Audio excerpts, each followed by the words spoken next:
Welcome back to Postindustrial Talk. I'm your host, Carmen Gentile.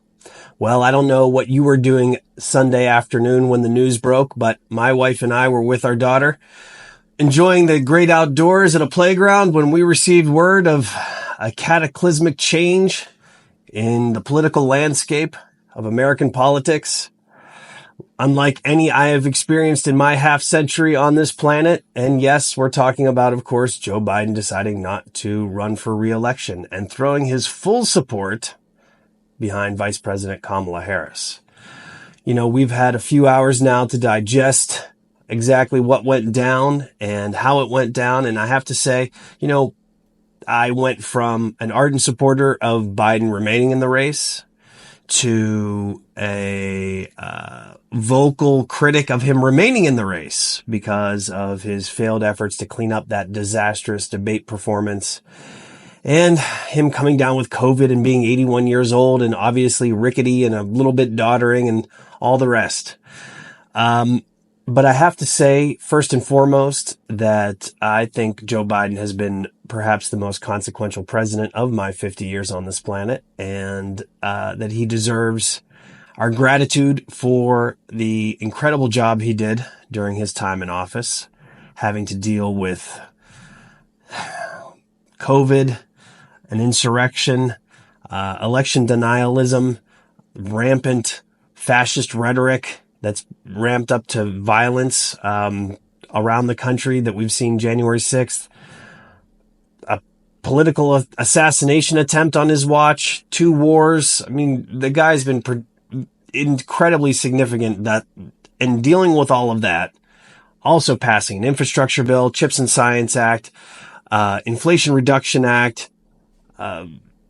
We've seen exponential growth in our renewable energy sector in America, which is going to propel us into the future. I can't say enough of the job he has done. And it's a shame that Joe Biden had to end his political career this way. But the fact of the matter is he was defeated by the one opponent that is undefeated, and that's time.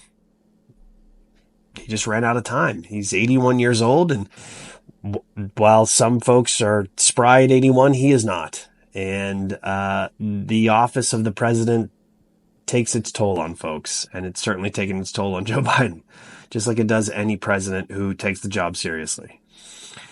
Which leads us to what's next. And immediately after deciding that he was not going to run, Biden threw his full support behind Kamala Harris, which means that she will have access to nearly $96 million in his campaign war chest, which gives her an incredible advantage over anyone else who might think about running on the Democratic ticket.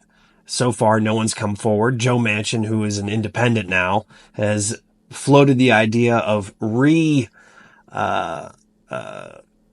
signing up as a Democrat, rejoining the Democratic Party to once again, maybe throw his hat in the ring in an open primary.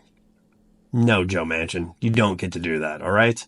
You've already mucked around talking about how you potentially want to be an independent candidate.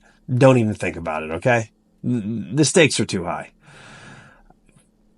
For the time being, it looks like it's Kamala Harris, and we've talked it over here at Postindustrial, and we are firmly endorsing Kamala for president as well. She has been a consequential leader, not just because she's the first woman to fill that role and the woman of color to fill that role, but she in her own right has a record worth running on. She was a fierce attorney general in California, served then as a senator, and has spent 3.5 years serving the president. She has incumbency experience.